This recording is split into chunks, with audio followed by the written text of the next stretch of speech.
हर्षदेव जी के घोटालों की लिस्ट है आपके पास? डेफिनेटली। ये बहुत बड़ी बात कह रहे हो आप। डेफिनेटली है। तो क्या वजह थी दो भाइयों के बीच की लड़ाई पैंथर्स पार्टी की टूटने की? डेफिनेटली थी। जी।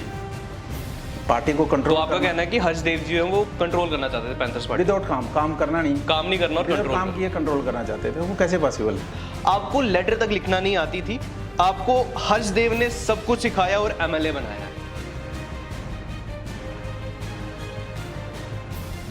आपकी बहुत सारी प्रॉपर्टीज है बाहर, शिमला में है, इंडिया में है, इंडिया के बाहर भी है। नहीं, लेकिन जो आपने वो एक सवाल ये है कि नहीं, आपने जो एक वर्ड यूज किया था वो बागड़ी, उसके ऊपर बहुत ज्यादा देखिए बात ये है कि गुस्सा तो डेफिनेटली मुझे भी आया था। क्यों? का पैंथर्स पार्टी और आम आदमी पार्टी दोनों छोड़ने का कारण सिर्फ एक है, वो है हर्षदेव जी। जी है जी। पहले तो पैंथर्स पार्टी थी आपकी, लोग जिससे आपको जानते थे वहां पर, तो मतलब जम्मू की रीजनल पार्टी थी तो जम्मू के लिए ही बोला, लेकिन भारतीय जनता पार्टी थोड़ा सिस्टम बहुत बड़ा है, कहीं उस सिस्टम में फंस तो नहीं गए आप? नहीं, क्योंकि भारतीय जनता पार्टी या फिर जम्मू, किसको चूज करोगे आप?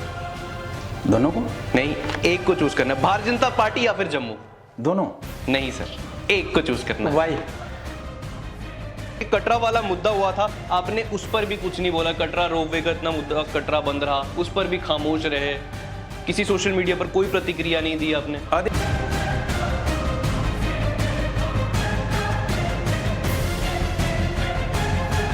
कचहरी powered by case furniture house के आज के इस एपिसोड में हमारे साथ जम्मू के वो लोकल लीडर हैं जिनकी जिंदगी में ना कुछ समय से बहुत बदलाव चल रहा है। जी हाँ, पहले वो पैंथर्स पार्टी में थे, फिर आम आदमी पार्टी में आना हुआ और फिलहाल जो है भारतीय जनता पार्टी में है।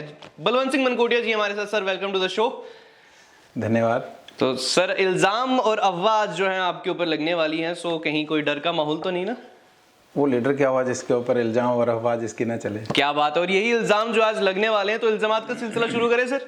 बिल्कुल शुरू कर सकते हैं। और पहला इल्जाम बलवंत सिंह मनकोटिया जी पर यह लगता है कि बलवंत सिंह मनकोटिया बीजेपी में आने के बाद अब वो बेबाक लीडर नहीं रहा, अब वो बात नहीं रही सर आप में? हाँ, ऐसा बिल्कुल नहीं है। जहां हमें बात रखने का मौका मिलता है वहां मजबूती से अपनी बात को रखते हैं, और जहां जरूरत नहीं होती है वहां नहीं रखते हैं। नहीं, लेकिन जिस तरह से पहले आपके बयान वायरल होते थे, मतलब आप कोई भी जम्मू को लेकर मुद्दा होता आप उधमपुर तक बंद करा देते थे, मतलब उतना जोश उतना वो रखते थे। अब जब से भारतीय जनता पार्टी में आए हो बिल्कुल साइलेंटली चल रहे हो, क्या रीजन क्या है? कहीं मतलब कोई डिसिप्लिनरी एक्शन ना हो जाए, कोई इस चीज का डर तो नहीं भारतीय जनता पार्टी में? ऐसा बिल्कुल नहीं है, ऐसा बिल्कुल नहीं है। जब मैंने कहा कि जब यहाँ जरूरत पड़ती है तो वहाँ हम काम करते हैं, लेकिन अब आप बहुत से लीडर्स ये भी रहते हैं कि सिर्फ मीडिया पब्लिसिटी के लिए करते हैं और कुछ दिल से करते हैं। तो जब हमारे पास कोई सरकार वाला कोई हमारे पास नहीं था हाथ लेने में, तो हम सड़कों पे आग करते थे। अब हमारे पास सरकार है तो हम सरकार के कान में बात लाके और कोशिश करते हैं कि जो मुद्दे अपोजिशन में रह के हल नहीं करा पाए, मतलब बेबाकी अभी भी मौजूद है ना, मतलब वहीं पर वैसी है। बिल्कुल वो नहीं चेंज हो सकता। तो ये तो नहीं कि जम्मू का मुद्दा आएगा तो पहले नहीं पार्टी का देखना पड़ेगा, क्योंकि जैसे पहले तो पैंथर्स पार्टी थी आपकी, लोग जिससे आपको जानते थे वहां पर, तो मतलब जम्मू की रीजनल पार्टी थी तो जम्मू के लिए ही बोला, लेकिन भारतीय जनता पार्टी थोड़ा सिस्टम बहुत बड़ा है, कहीं उस सिस्टम में फंस तो नहीं गए आप? नहीं, देखिए जब आप किसी ऑर्गेनाइजेशन में हैं तो आप कहेंगे कि मेरे तरीके से कोई ऑर्गेनाइजेशन चली। इवन पैंथर्स पार्टी में थे तो तब भी मेरे तरीके से नहीं चलती थी, वो एक सिस्टम से चलती थी, और ये भी सिस्टम से चलेगी। लेकिन लगभग 5 महीने मुझे हुए और आज तक किसी ने मुझे नहीं कहा है कि आपको ये चीज़ नहीं बोलनी है और ये चीज़ नहीं करनी है। ऐसा बिल्कुल नहीं है। यहाँ अगर कोई इस तरीके की बात फैलाए कि हमें बोलने से मना किया जाता है, ऐसा बिल्कुल। अगर आपसे मैं पूछूं कि भारतीय जनता पार्टी या फिर जम्मू, किसको चूज करोगे आप? दोनों को नहीं, एक को चूज करना है। भारतीय जनता पार्टी या फिर जम्मू? दोनों नहीं सर, एक को चूज करना है। वाई? अगर जिंदगी में कभी कोई ऐसा पड़ा हुआ था, अगर आपको पार्टी चुननी पड़े या फिर जम्मू को देखना पड़े, तो आप किसको देखोगे? देखिए मुझे लगता है कि आज की डेट में सबसे बेहतरीन तरीके से जिस तरीके से जम्मू के अंदर एक डर का माहौल जो था आज से 5 साल 10 साल पहले था, वो डर का माहौल जो है लोगों में खत्म हुआ। तो बीजेपी और जम्मू एक ही है। तो जब सर पैंथर्स पार्टी में थे डर का माहौल था, आम आदमी पार्टी में थे डर का माहौल था, भारतीय जनता पार्टी में आए माहौल खत्म, मतलब नहीं ऐसा नहीं, मैं नहीं कह रहा कि हमारा एक दायरा, एक लिमिटेड दायरा था, एक उधमपुर था, थोड़ा सांबा था, एक लिमिटेड दायरा था, उस दायरे में हम काम करते थे। लेकिन यहाँ दायरा पूरा है, पूरा कंट्रोल जम्मू, मतलब भारतीय जनता पार्टी जम्मू के हर नुक्कड़ कोने में है। लेकिन सर आपने मेरा जवाब अभी भी नहीं दिया, भारतीय जनता पार्टी या जम्मू? देखिए मुझे लगता है भारतीय जनता पार्टी और जम्मू दोनों एक ही है। मतलब आप जो है जवाब नहीं देंगे, कोई बात नहीं। इसी के साथ अगले इल्जाम की तरफ बढ़ते हैं, और अगला इल्जाम सर थोड़ा सा गंभीर है। अगला इल्जाम ये कि पैंथर्स पार्टी के टूटने की वजह दो भाइयों के बीच की लड़ाई थी। हाँ देखिए, आप तो बड़ा क्लोजली हर चीज को आपने बात किया है, और मेरे से बेहतर आपने बात किया है, क्योंकि जब आप घर के अंदर होते हैं तो बाहर बाहर वाले लेकिन ज्यादा सर जज करते हैं। मैं इसमें चाहूंगा, क्योंकि जनता भी ना हमेशा देखती रहती है सोशल मीडिया पर, कभी ये बयानबाजी है, मैं चाहता हूं कि क्लियरली दिल खोल कर भी बात हो, सीधा सीधा बात हो, घुमा फिरा के नहीं कि आप जानते हो बेहतर। मैं चाहता हूं सीधी बात हो, क्या वजह थी दो भाइयों के बीच की लड़ाई पैंथर्स पार्टी के टूटने की? डेफिनेटली थी जी। तो क्या मतलब लड़ाई ख्यालातों की थी, मतलब सेम नहीं हो रहे थे, या क्या हो रहा था?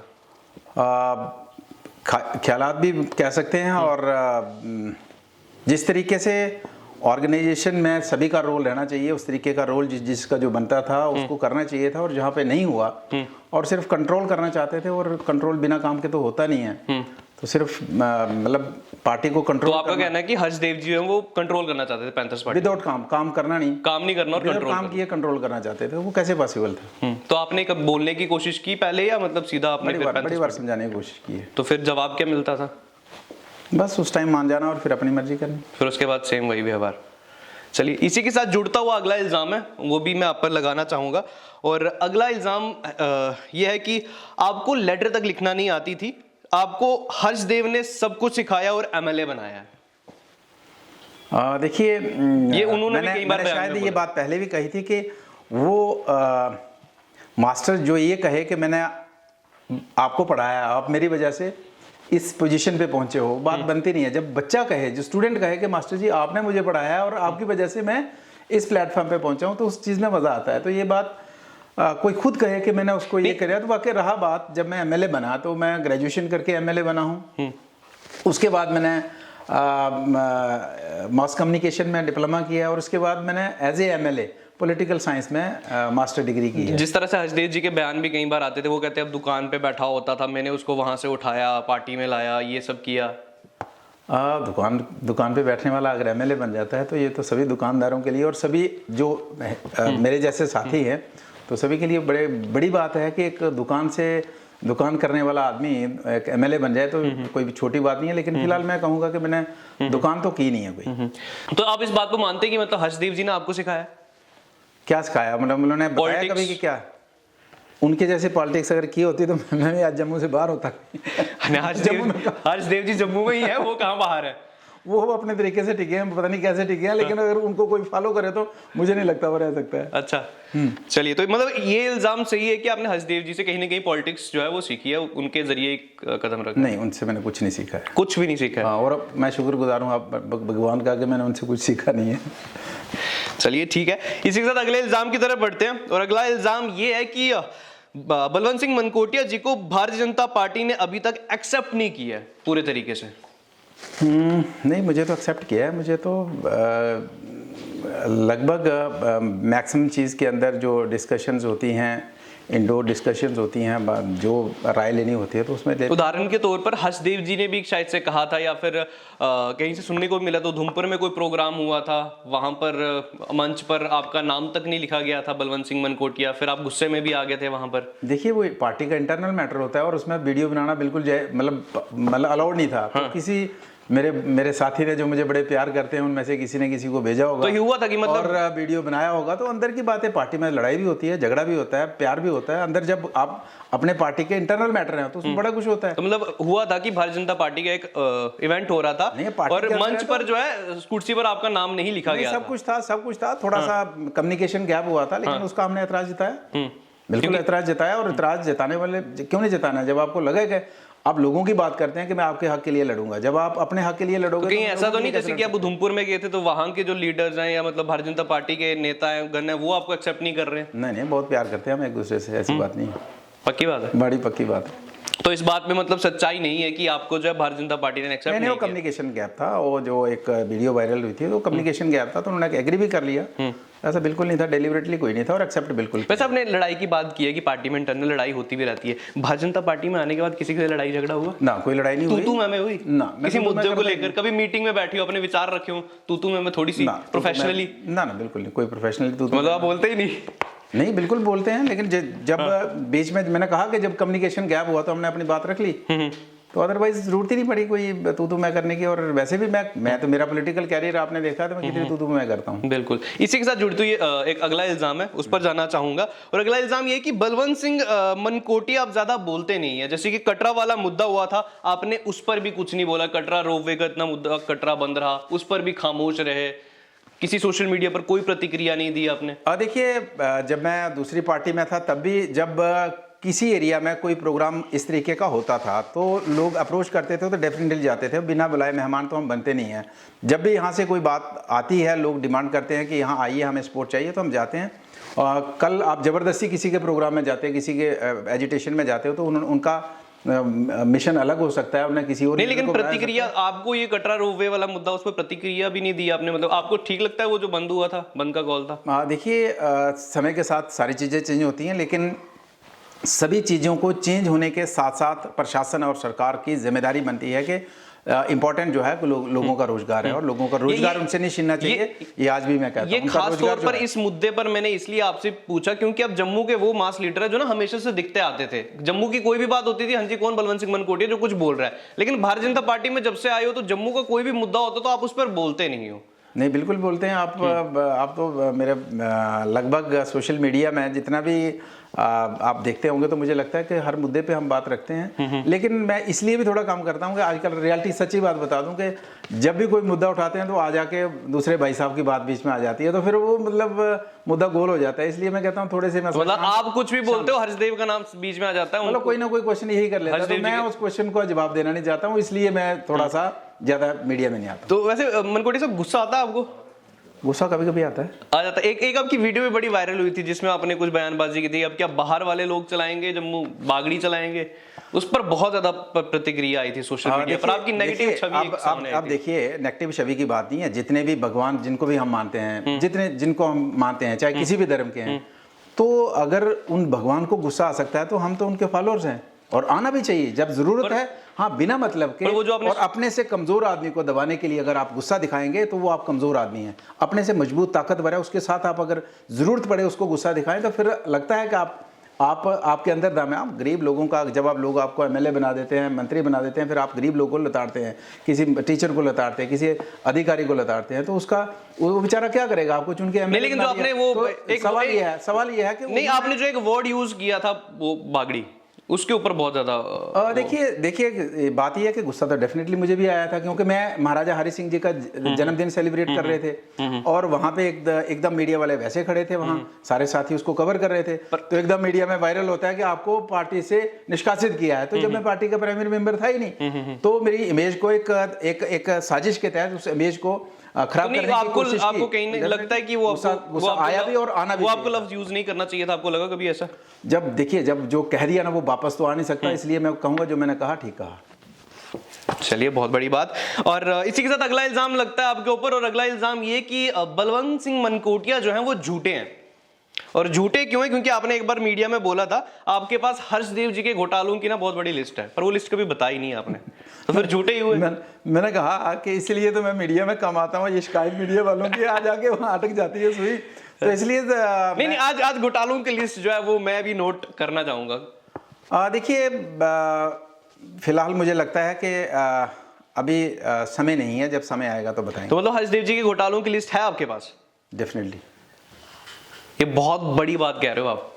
डेफिनेटली है, कह दिया मैंने। आपके घोटालों मैंने पहले कहा है, मैं आज दोबारा कोई नई बात थोड़ी कर रहा हूँ। मैं उस दिन जब स्टेटमेंट दी थी मैंने कहा था, तो इसलिए मैं दोबारा से कह रहा हूँ। तो वो अगर है तो वो सामने क्यों नहीं ला रहे? जरूरत पड़ेगी। मतलब वो हुक्म का इक्का बचा के रखा है आपने, जब होगा तो तभी पेश करोगे? चलिए, पॉलिटिक्स है, पॉलिटिक्स में कुछ भी हो सकता है। लेकिन इसी के साथ हमारे इल्जाम का सिलसिला जो है वो खत्म होता है और अब हम बढ़ेंगे अगले चरण की तरफ, जिसमें जितनी भी अफवाहें बलवंत सिंह मनकोटिया जी के ऊपर मार्केट में चलती हैं वो आज पूछी जाएंगी। वैसे आपने कभी अपने बारे में ऐसी अफवाह कोई सुनी कि आपको लगा यार ये मैंने कब किया, ये ऐसा कब हुआ? कोई भी अफवाह ऐसा अक्सर सुनने को, जैसे कुछ भी, मतलब कोई कुछ भी कह देता है, कोई मतलब वो हैं बड़े लिमिटेड लोग हैं, बड़े लिमिटेड लोग हैं, और वही लोग हैं जो नेचुरली वो लोग होते हैं जो जिनको लगता है कि बलवंत थोड़ा उनसे आगे निकल गया तो निकालते हैं हवाएं। लेकिन वो अब लंबा समय हो गया, बड़े लंबे समय से पॉलिटिक्स ये जो मनकोटिया साहब मतलब बार बार इंटरेक्टली टारगेट कर रहे हैं, उनको लगता है कि मैं आगे निकल गया। ये कुछ लोग हैं, ये कुछ लोग हैं कौन, बता दो आज जिन नाम बता दो, सर नेम बता दो। देखो अफवाह जो है तो उसमें हम नाम ना मेंशन कर सकते हैं, अफवाह आई है तो मतलब, लेकिन आपको पता ना कहां से आई है। कोई लेटर थोड़ी लिखा है और बाई नेम लिखा है कि मैं फलाना आदमी अफवाह चला रहा हूँ, अफवाह होती है। चलिए कोई बात नहीं, अफवाहों की तरफ बढ़ते हैं और पहली अफवाह ये चल रही है इस वक्त कि बलवंत सिंह मनकोटिया बहुत जल्दी दोबारा से आम आदमी पार्टी ज्वाइन करने वाले हैं। मैंने जो एक भूल किया मैं उस भूल को दोबारा सोच भी नहीं सकता हूँ। ये भूल थी, आप मानते हैं? जी पक्का नहीं, भूल ये थी कि उन्होंने झूठ बोला। अदरवाइज जब आपने किया तो एक बड़ा सोच विचार के भी किया था, लेकिन जो जिस तरीके से झूठ बोल के हमें इंटर किया और एक तरीके से मतलब हमारी इमेज को ख़त्म कर, मतलब मुझे पॉलिटिकली बिल्कुल ख़त्म करने की एक साजिश के तहत लाया और जो सारी कार्रवाई हुई। तो मतलब आम आदमी पार्टी ने दिल्ली में बैठकर आपके ऊपर साजिश की? डेफिनेटली। चलिए अगली अफवाह की तरफ बढ़ते हैं और इसी से जुड़ती हुई अफवाह है, और अफवाह ये कि आपका पैंथर्स पार्टी और आम आदमी पार्टी दोनों छोड़ने का कारण सिर्फ एक है, वो है हर्षदेव जी। जी है जी, मतलब हर्षदेव जी की वजह से ही आपने पैंथर्स पार्टी भी छोड़ी और आम आदमी पार्टी भी छोड़ी। तो ये आपको क्या लगता है, मतलब जैसे कि चलो पैंथर्स पार्टी छोड़ के आप आम आदमी पार्टी में पहले आ पाए, उसके बाद हर्षदेव जी जो है साथ साथ में आ गए, क्या कुछ मतलब जानबूझ के आपसी एक साजिश थी वो? तो आपका पॉलिटिकल कैरियर खत्म करना चाहते थे? अंधेरे में रखे हमें एक साजिश की गई हमारे खिलाफ। मनकोटिया साहब, हम ना बहुत मतलब एक छोटी सी अगर सिचुएशन क्रिएट हो जाए कि अगर by chance Harshadeva ji Bharatiya Janata party में भी आ जाए, फिर तो देखेंगे अभी जब ये एडवांस में हम कैसे उसका प्लान कर रहे हैं, जब होगा ऐसा तो फिर देखेंगे। चलिए, तो मतलब कि ये अफवाह बिल्कुल सच है, बलवंत सिंह मनकोटिया ने पैंथर्स पार्टी और आम आदमी पार्टी सिर्फ और सिर्फ हर्षदेव जी की वजह से है वो छोड़ी है। अगली अफवाह की तरफ बढ़ते हैं और अगली अफवाह भी बहुत ज्यादा इंटरेस्टिंग है। मनकोटिया साहब, अफवाह ये है कि आपकी बहुत सारी प्रॉपर्टीज है बाहर, शिमला में है, इंडिया में है, इंडिया के बाहर भी हैं, इस बात में कितनी सच्चाई है? देखिए एक दिन टूर बनाते हैं और दोनों ढूंढते हैं, अगर कोई मिल जाए तो आधी आधी कर लेंगे, आधी आपके खाते में रख लेंगे, आधी मेरे खाते में। मतलब नहीं, कोई भी प्रॉपर्टी नहीं है मेरे पास? कोई प्रॉपर्टी नहीं है। मेरी वाइफ के नाम एक उधमपुर में मेरे ऑफिस में अगर आप गए होंगे, एक मात्र जो है मेरी वाइफ के नाम पे वो प्लाट है और उसमें हमने एक टीन के शेड में अपना ऑफिस बनाया और मैं स्टिल में रेंटेड अकोमोडेशन में रहता हूँ। और ऐसा नहीं हूँ कि बहुत से लोग कहते हैं हम रेंटेड में रहते हैं, और जब उनके प्लाट्स देखें तो 30, 40, 50 करोड़ की प्लाटों की लिस्ट बनेगी आपको, जब उसकी प्रॉपर्टी का कुछ लोग कहते हैं। तो कहने का मतलब यह है कि रेंटेड का मतलब 100% रेंटेड है, और जो प्रॉपर्टी मैंने आपको बता दी, एक प्लाट है हमारे पास जिसमें हमारा ऑफिस चलता है, एक टीन के शेड में एक ऑफिस चलता है, बस ये प्रॉपर्टी है। अगर बाकी कोई प्रॉपर्टी हो तो कुछ मैं आपसे गुजारिश करूंगा तो मुझे भी बताएं, ताकि मैं क्लेम करूं कि यार कि मेरा हिस्सा है, मुझे दे दो। अच्छा मनकोटिया साहब, अफवाहें तो चल रही हैं, लेकिन इसी के साथ ना मैं एक सवाल आपसे पूछना चाहूंगा, क्योंकि जम्मू की बात आप हमेशा से रखते आए थे, और जब आपकी डोगरा क्रांति दल भी था उसमें आपने बहुत आवाज उठाई कि जम्मू अलग राज्य बनाएंगे। तो भारतीय जनता पार्टी में अभी आ गए और जिंदगी में बहुत बदलाव हो चुका है, क्या आपकी विचारधारा अभी भी है जम्मू अलग राज्य बनाने की? एक चीज छूट गई, 2 दुकानें 3.5 लाख के टेंडर से ली थी मैंने, 2 दुकानें ऑफिस के लिए ली थी, बस ये प्रॉपर्टी है मेरी। अच्छा, ये अभी तक प्रॉपर्टी गिन रहे कि कहां पे है? नहीं, आप कल कहेंगे कि भाई प्रॉपर्टी बड़ी है तो 2 दुकानें मैंने ऑफिस के लिए, वो भी गिना ही देता हूं बाद में। बाद में कोई कहेगा नहीं महाराज उसने तो 2 दुकानें बताई नहीं अपनी। अच्छा, तो वो भी जस्ट पर दुकान खोली नहीं, जैसे उसके लिए थी, एक ऑफिस बनाने के लिए, तो अभी कोई उसको कर रहा है वहाँ किराए पे। तो एनीवे, तो जो आपने अभी डोगरा क्रांति दल जम्मू अलग राज्य, क्या मनकोटिया साहब जो है भारतीय जनता पार्टी में आने के बाद भी अभी भी जम्मू अलग राज्य की डिमांड जो वो करते हैं? देखिए जब हमारा शुरुआत हुआ, पॉलिटिकल हमारी शुरुआत हुई, तो हमने देखा कि जम्मू के साथ जिस तरीके से नाइंसाफ़ी होती है, तो एकमात्र विकल्प है कि जम्मू को अलग राज्य का दर्जा दिया जाए। और इसको लेके हमने लगातार इसके लिए संघर्ष भी किए। इसके लिए हमने 2017 में एक बहुत बड़ी रैली यहाँ पे अर्ली टाइम ऑफिस के बाहर निकाली, बहुत 20-25 हज़ार लोगों की रैली थी, और इसके ऊपर हम काम आज भी कर रहे हैं। और मैंने 2019 को जब ये यूटी का यहाँ पे हुआ, रीऑर्गेनाइजेशन एक्ट हम पे लागू हुआ, तो तब भी मैंने प्रपोजल प्रधानमंत्री जी के कार्यालय तक पहुँचाया था कि जम्मू को अलग राज्य का दर्जा दे दो। अगर आपको लगता है कश्मीर में कोई प्रॉब्लम है तो फिर फॉर द टाइम बिंग उसको तो भारतीय जनता पार्टी में रहकर अभी तक आपने ये आवाज क्यों नहीं उठाई कि जम्मू अलग राज्य? देखिए, सरकार में रह के आवाज़ उठानी नहीं होती है, सरकार में रह के काम करना होता है। नहीं तो ये काम भी तभी होगा ना जब पार्टी में आवाज उठाओगे। उसमें काम चल नहीं, उठाने की जरूरत थोड़ी है कि मीडिया में जाके पब्लिसिटी नहीं और रिजल्ट कुछ नहीं आया। मतलब आप अंदर से बात कर रहे हो जम्मू अलग राज्य की? नहीं, अभी नहीं की है, लेकिन जब अप्रोप्रिएट फोरम में, अब यहाँ पे जम्मू में क्या बात करेंगे, जब कोई अप्रोप्रिएट फोरम में हमारी मीटिंग होगी तो डेफिनेटली इस बात को करेंगे। चलिए ठीक है, इसी के साथ अगली अफवाह की तरफ बढ़ते हैं। और अगली अफवाह ये है कि आपकी भारतीय जनता पार्टी में किसी से नहीं बनती जब से आप आए हो, सिर्फ जुगल किशोर शर्मा जी हैं, बाकी कोई नहीं। वो आपके सुख दुख के साथी हैं भारतीय जनता पार्टी में? देखिए, भारतीय जनता पार्टी मेरा परिवार है, और परिवार में प्रधानमंत्री जी से लेकर छोटा कार्यकर्ता, मैं सभी को एक ही नज़र से देखता हूं, और मुझे लगता है वो भी मुझे उसी नज़र से देखते हैं, और मेरे लिए सारे इस परिवार के सदस्य हैं, और सभी को हम दिल से चाहते हैं, और मुझे लगता है वो भी दिल से चाहते हैं। ये तो आ गया कि नेता का बयान। अब एक मतलब एज अ पर्सन मतलब आपकी किसके साथ बनती है? देखिए, अगर मैं कोई कहावत सुनाऊंगा तो लंबी हो जाएगी, लेकिन नहीं सुना दो। कहावत यह है कि एक परिवार शिफ्ट होता है गांव में, तो गांव के एंट्री पॉइंट पे एक बुजुर्ग खड़े होते हैं, तो बुजुर्ग को पूछे, चाचा जी इस गांव में लोग कैसे हैं? तो उसने कहा कि आप जिस गांव से आए हो उस गांव में कैसे लोग थे? उन्होंने कहा बहुत बुरे लोग थे, गंदे लोग थे, ये थे, फलां थे। पार्टी और आम आदमी पार्टी की बात हो रही है। नहीं, वो नहीं मैं कर रहा हूँ। तो वो कहते हैं आप पूछ क्यों रहे हो? कहते हैं जी हमने इस गांव में रहना। कहते हैं जी फिर इस गांव के लोग भी अच्छे नहीं हैं। वो चली जाती है फैमिली दूसरे गांव में, एक थोड़ी देर में एक और फैमिली आ जाती है, तो फिर उसी अंकल को पूछती है, अंकल जी इस गांव के लोग कैसे हैं? तो कहते हैं क्यों? कहते हैं जी हमने इस गांव में रहना है। कहते हैं जी आप जिस गांव से आए तो वैसे वहाँ के कैसे लोग थे? कहते हैं बहुत बढ़िया लोग थे, लेकिन मजबूरी में हमें शिफ्ट करना पड़ा। तो उसने कहा इस गांव के लोग भी बढ़िया हैं। तो सवाल आप समझिए ना कि अगर आप ठीक हैं तो सारी दुनिया ठीक है, अगर आप गलत हैं तो सारी दुनिया गलत है। तो यानी कि भारतीय जनता पार्टी में आपकी सबके साथ बनती है, ऐसी कोई बात नहीं, ये अफवाह है। अफवाह चलती रहती है, और नहीं चले तो फिर भी काम चलता नहीं है ना। जिनने अफवाह चलानी उनको रोटी नहीं बचती है, अफवाह नहीं चलाए वो तो उनकी रोटी भी बचानी है ना। अच्छा, ये मनकोटिया साहब, एक पर्सनली मैं सवाल पूछना चाहूंगा आपसे। अगर जैसे एज अ पॉलिटिकल लीडर देखा जाए, आपको क्या लगता है, एक पॉलिटिकल लीडर के होते हैं ना ऑपोजिशन में, वो किसी को देखता है कि यार ये मेरे ऑपोजिशन में है, अब मेरे टक्कर में है, मेरे कंपटीशन में। बलवंत सिंह मनकोटिया को क्या लगता है, कौन उसकी टक्कर में? मेरे टक्कर में तो मुझे नहीं लगता कोई है। कोई भी नहीं है? कोई भी नहीं है।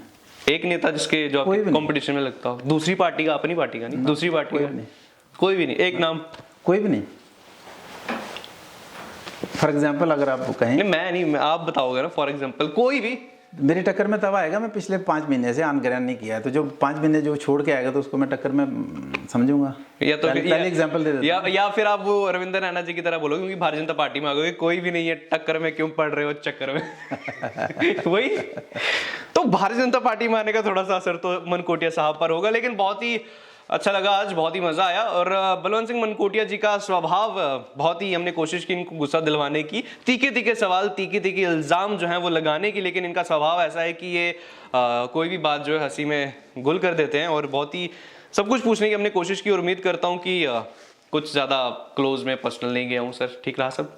बहुत बढ़िया, चलिए थैंक यू सो मच। और Kachahri powered by KS furniture house में फिलहाल के लिए इतना ही। आने वाले एपिसोड में आप किस नेता को इस कटघरे के अंदर देखना चाहते हैं, कमेंट सेक्शन में जरूर बताइएगा। Signing off for now, you guys keep watching the बकलोल टीवी।